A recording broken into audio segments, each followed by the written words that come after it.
Hey Adventure, so the Rings of Power Season 2 has started, and I wanted to, in preparation for Season 2, and just as a way to look back and see what my thoughts, or if and how my thoughts had changed on Season 1, I decided to go back and rewatch Season 1 before I got into Season 2.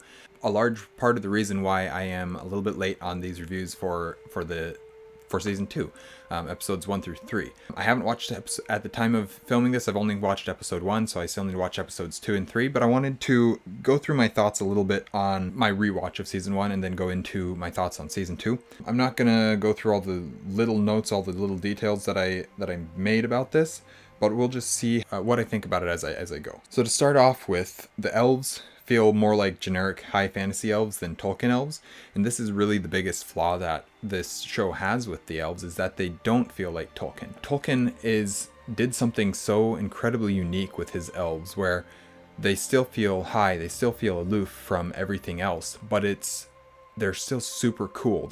They have their own flaws, yeah, but they're not the same. I don't know, he did something in a way that nobody else has been able to capture and remake that same feel that Tolkien has with his elves. Of course, there's so many other fantasy elves across fantasy, and a lot of them are interesting or cool or different or whatever, but there's none that feel like Tolkien's elves, and that's something very special to The Lord of the Rings, and that I don't feel like the Rings of Power has gotten right, which is one of the biggest issues. I've said this, I don't know if I've ever said this on the channel or not before, but I have talked about, with other people at least, with how the movies, the Peter Jackson movies of The Hobbit and The Lord of the Rings, they may not be perfect. They may not be great adaptations. They may fail as adaptations in many areas, especially the Hobbit movies.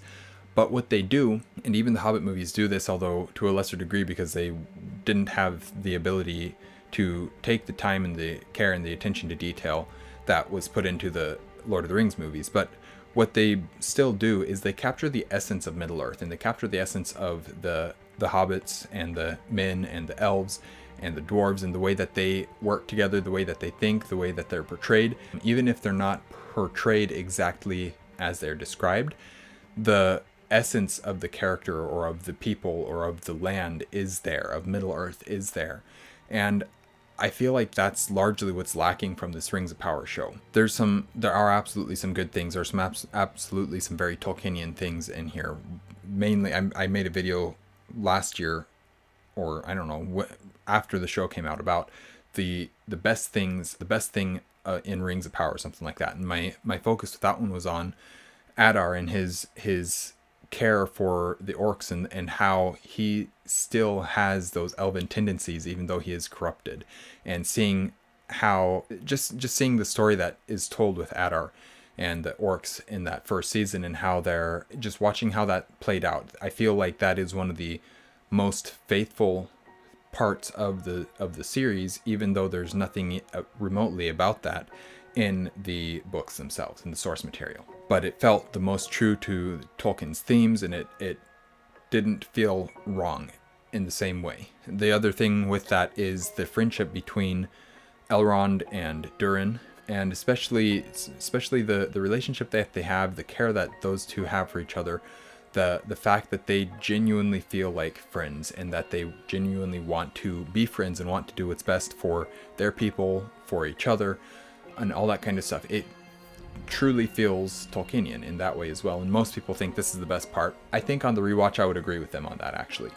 I think that although I have some issues and there's some minor things that I don't like about that, that is largely one of the most positive things in the show. Unfortunately, it's heavily tainted by the mithril storyline that they decided to go with, and so I don't like that. I really dislike how they're portraying Gil-galad.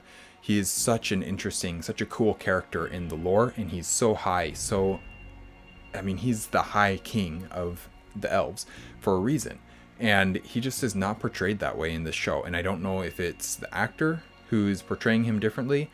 I don't think it is. I think it's the writing, because largely the actors do a very good job with their roles. In fact, I made several notes throughout my rewatch of being like, oh, like this Gandalf actor, the stranger, is a very, very good actor. He does really good with what he is given. And I would say the same with the actor who plays Gil-galad. Definitely the same with Elrond and Galadriel to some degree, although it's clear that she doesn't have quite the depth of experience that someone like Robert Aramayo does, who plays Elrond. Although she is good with what she is given, even though what she is given is not good. And then Arondir is really good for the most part. There's some things about his storyline that I don't love, but for the most part, his acting as an actor, he does really good. Elendil does really good. Who's the other one? Durin does really good. There's several really good, really powerful actors in the show. Oh, Charlie Vickers as Halbrand. That's the other one, that his performance is one of the strongest. And Adar, the guy who played Adar, did a fantastic job. So most of the performances I don't have an issue with in terms of the actors themselves and the performance that they are giving. What I have an issue with is the writing that they are given, the material that they're given to perform. That's largely what I don't love. And so I do have some fairly large issues with the show, with the series, with the script, with the way that it's written. But overall, what I came, as I got to the end of my rewatch, what I decided upon, what my ending was, there's some things that, there's some things that just didn't make sense. Some questions that I was like, why did you choose to do this when it doesn't really affect anything? And the last one that I have is, what does Sadok's death do for anything? What lessons does it teach Nori? Because it is a death in a show needs to be intentional. It needs to have purpose, and it can't just be, oh, we needed to kill somebody to raise stakes or something like that. No, that's not sufficient in a story such as Lord of the Rings, where every death was significant, where every death is very intentional, has very specific meaning, has a reason behind it. And this one does not. Sadok's death did not teach Nori anything in season 1. It did not tie into any of the themes that were going on. It didn't do anything for the stranger or Gandalf, as he fairly clearly is. They're trying to make you think that he's Radagast, but it's fairly clear that it's Gandalf. And overall, just Sadok's death didn't really have any reason for happening. And there's a lot of things like that in the show. A lot of just, why did you do it this way? This makes no sense. This logistically doesn't actually work. Like Numenor full on charging across for they said it, they even told you how long it was. They said it's a full day's ride from the mouth of the river to the Southlands. And they do that at full charge the entire time. Your horses are going to be dead, and you're probably going to be dead tired as well. It's just, that's not how things work. And so there's a lot of issues that are with that, and it may just be editing things. It may just be, it was definitely like that cavalry charge was very much we want something to invoke the right of the Rohirrim, and so we're going to have a super awesome looking cavalry charge, and we're just going to make sure that we insert that somewhere. The problem is that it doesn't make sense. It doesn't fit anything. There's logistically no good reason to do that, unless you just want to kill your entire army's horses. And so there's just lots of little details like that throughout the show that are just, they don't make sense. And that's part of what's so frustrating about this show, is Tolkien did think about everything. He knew exactly how long it would take. He made allowances for all of these things, or he explained them with lore or with plot armor sometimes. But he explained them. He thought about every single thing, and this show just does not think about all those things. But anyways, my final thoughts on the season 1 were, as a fantasy show, it sticks the landing pretty well. It's just when you compare it to the lore that it looks so bad. And I think that's a fairly common, if you can separate yourself from the lore, that's a fairly common opinion to have, is that it's not horrible. As a fantasy TV show, it's decent. It's not great, but it's okay. And it's just when you compare it to the lore that it falls so short. Even with all the changes to the lore, though, I can actually see how they got the ideas that they came up with from the lore. They misinterpreted a lot. Things like Eärien, the daughter of Elendil. There is an Eärien, the daughter of Elendil, in the books. She is not the daughter of Elendil the Tall. Who is this Elendil? She's not the sister of Isildur and Anarion. She is a different character from a different father, who is earlier in the timeline. And so her inclusion, they're compressing timelines and all this kind of stuff. And I genuinely think they just were reading through it and saw Aarian, daughter of Elendil, and said, oh, Elendil has a daughter. We're going to include her in the show as well. And they didn't stop to think or didn't pay attention and close enough attention to realize that it's a different Elendil. And so there's lots of things like that. And I can see, most of the time, I can see why they decided to do what they did. But at the same time, I can see this is a gross misinterpretation of the source material. And that's also frustrating. All right, that's enough of my thoughts on Season 1, because I've talked extensively about Season 1. Overall, I didn't hate it nearly as much the second time, but that's because I was so far removed from it as part of Lord of the Rings, or as part of anything Tolkien, that I could just watch it, just view it as what it was. And I appreciate that to some degree. The other thing about it is it's very boring. The show is not interesting. Like, it's very boring. There was several times where I had to split episodes up over several days because I was just falling asleep watching it. And so there's nothing keeping my interest, and maybe that's just because I've watched it before. But for the most part, it's fine as a fantasy TV show, but it's nothing great as a fantasy TV show. And then when you look at it as Lord of the Rings, it falls utterly short. All right, but let's go into my thoughts on Season 2, Episode 1. And I'll do this like I've been doing the other one, like I did my episode reviews of last season, where I just read through my notes that I had and make any other comments that I want to. The first comment that I thought of, or that I had, is Sauron's speech isn't great. And that's unfortunate because the show opens with Sauron giving the speech to all these orcs. And it's just not good. Like, it's not the worst thing I've ever heard. It's not the worst speech I've ever heard, but it's just not good. It's not very well told. The story, the speech, there's no charisma that the character has. He doesn't have a presence. The actor, and I'm not faulting the actor. I don't think it's the actor's fault. I think it's the writing again here. And this goes into my next point. Why does he fear? So as he's speaking, he's looking out over all these orcs and he's terrified. He tries to hide it, and he's trying to act all aloof and above it, but it's obvious, and I appreciate this nuance that the actor was giving, was this, I'm above it all, but at the same time you can see how terrified he is. But still the question remains, why does he fear? But I like his ruthlessness. He just doesn't have the powerful presence that someone like even Charlie Vickers does. So the other actor who's been playing Sauron the entire time, he has a presence to his performance that I can't remember the new actor's name, Joshua or Jonathan Townsend or something like that. I can't remember. But I don't hate the other actor for original Sauron, but Charlie Vickers just has a grasp of the character and has a presence to his performance that this other actor does not. And that may be only the writing, but I don't think so. The other thing is that the characters feel drastically different. Then I wrote, why does it have to be a twisting, writhing mass of darkness? Can it be any clearer that this is evil? Sauron isn't necessarily so. Sauron isn't necessarily evil. He very much is. But at this point in the Second Age, he is not just pure evil. I could see this twisting, writhing mass of darkness from something like Ungoliant or Shelob, who's Ungoliant's descendant. But from Sauron, it just seems too on the nose, and there's a lot of that. I forgot to mention that, but there's a lot of just very on the nose things in this show that are just like, haha, look at this, we're showing you exactly what we're doing. And sometimes that can be effective, and most of the time it's better not to just be so obvious. I don't love that they did this, because I don't feel like it was a question that I needed answered, but they had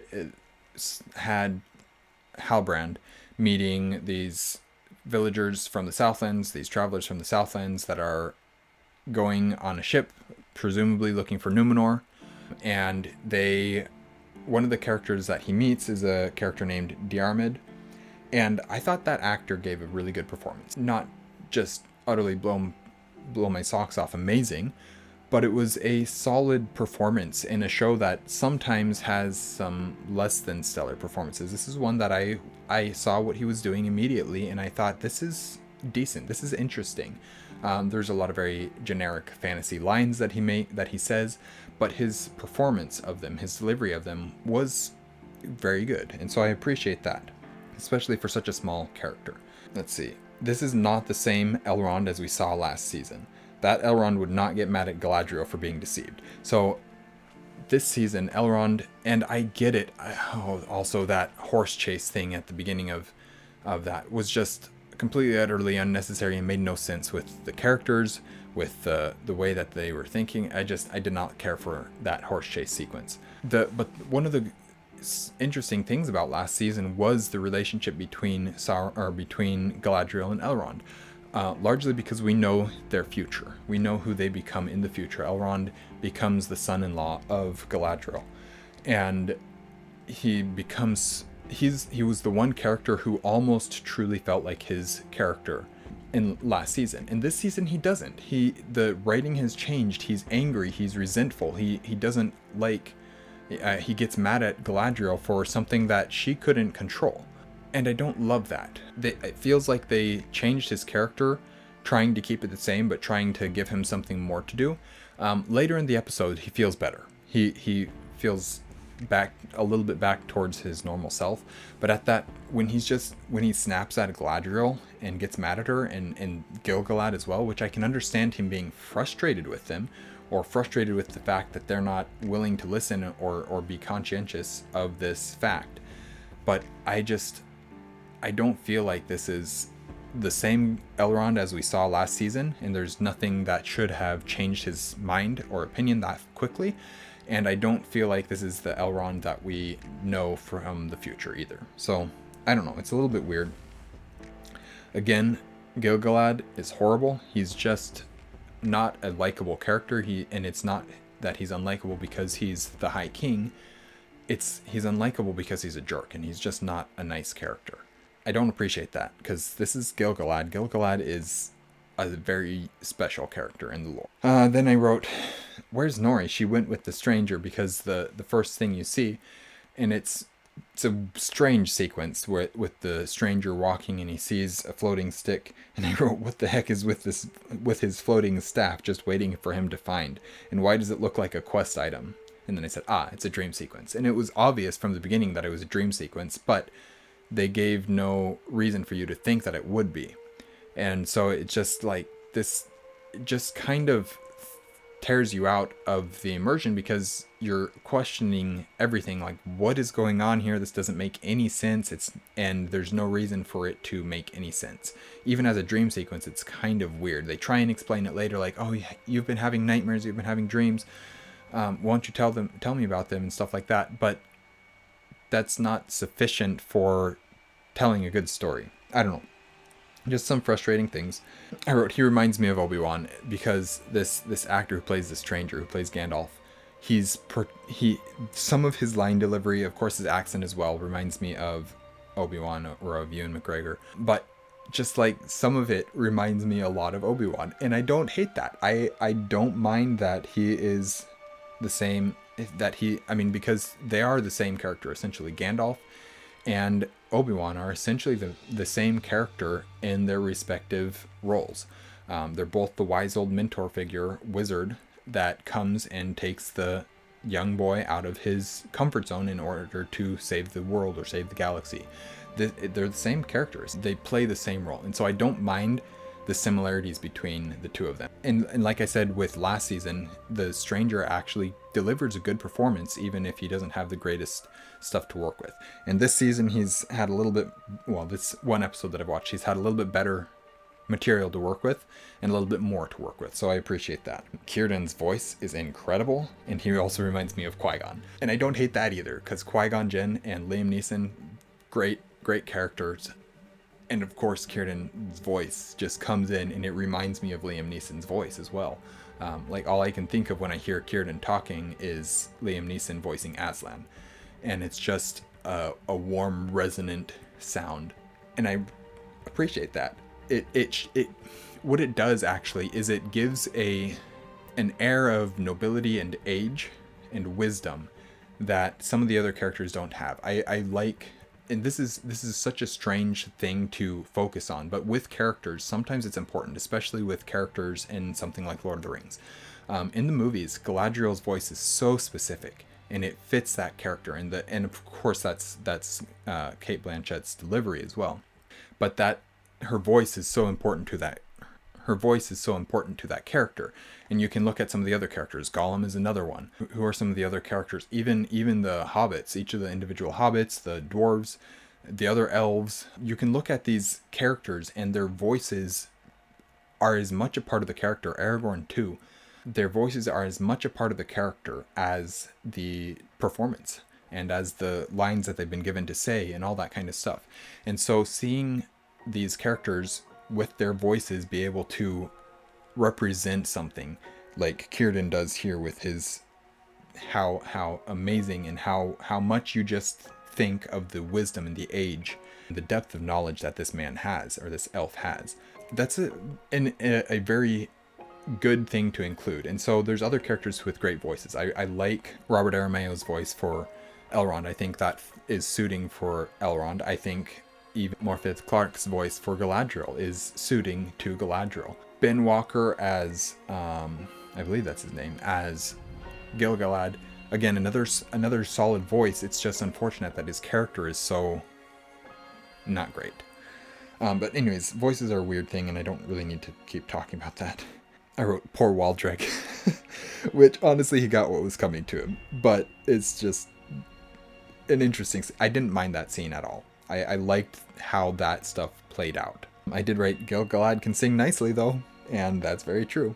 Magic tree, that was my comment. I just was not impressed. And here's the thing, they're consistent with the lore that they set up in season 1, and so I can respect that. I wouldn't have minded a bit of a soft reboot in terms of lore things, but I'm not going to get mad at them if they are purposefully staying consistent with what they established before. Unfortunately, what that means is we now have a magic glowing tree as bright as Laurelin and Telperion, and that makes no sense because this is not Laurelin or Telperion. This is just a tree. It's a very special tree, sure, and it's part of the Elven Kingdom of Lindon, sure, but it is not magic in that way, and I don't care for that. Before I forget it, because it's very possible that I might, I mentioned when I was talking about season 1 that they don't really capture the essence of Middle Earth very well, and there's really one location that I feel captures Middle Earth in Rings of Power season 1, and that is Lindon. I feel like Lindon actually accurately captures what Lindon is supposed to be. Beautiful golden trees, the very elven nature of everything. I feel like that is a good reflection of Lindon from the books, from the source material. As far as other locations, Moria feels fairly good for the most part, and Numenor for the most part. It feels very Babylonian, and I don't dislike that. I don't dislike that Numenor has a very Babylonian feel to it. I don't feel like that's inaccurate or wrong for Numenor. Yeah, and that's all I'm going to say. None of the other areas really truly feel like what they're supposed to feel like. We don't explore too many, but the Southlands, it's just so generic fantasy. Even Eregion is very generic elven fantasy. And even to some degree Numenor is, and Moria is. But Lindon, I really like. Numenor, I like the aesthetic that they're going with, although I wish that they could have it be a little bit higher quality. And Moria, I like how alive it feels. Alright, where are we at? The Elven Rings don't quite work that way, but I understand why they'd think that. So this is going back to what I was saying about I understand where they're getting their ideas from the lore, because their ideas technically do exist in the lore. However, it's a misinterpretation at best. It's a misinterpretation of the lore. And so, and I'm not saying that as this is my interpretation is the only right interpretation. I'm not even saying that as this is what I have understood from other people's talking about the lore. It's literally take the words that are said in the book and apply them to the lore that's in the show. And does it match? No. There's some things that make sense how you could get that idea from them, but it still is very much a misinterpretation. All right, and the last thing that I have written down is basically my episode review. It said, it's consistent to the lore of last season, not to the books. It's still boring, but very pretty. Episode of a fantasy TV show, like a 6 of 10. As a something Lord of the Rings related, it's like a 4 of 10, which is better than many of the episodes last season. Many of the episodes last season were like a 2 of 10 in terms of lore accuracies, in terms of something based on Lord of the Rings, based on Tolkien's works. So a better first episode, maybe. It feels very much the same. It feels very much like the same show. So unless they truly get better, I don't know that this show is going to be worth anything, worth watching truly. And that's disappointing because of course I want this to succeed. Of course I want this to be better. I'm not surprised if it doesn't get better. I'm not surprised if it does. I also won't be surprised. I will be happy. In fact, I want it to be better. So we'll see what happens. I will keep up with these reviews. I should be better. I'll watch episodes 2 and 3 and get my reviews out for those ones as well. And then we should be good to weekly do my episode reviews. So anyways, thank you guys for watching an Erudite Adventure. I know this has been a long video, but thank you guys for watching. We will see you guys again soon. Stay well.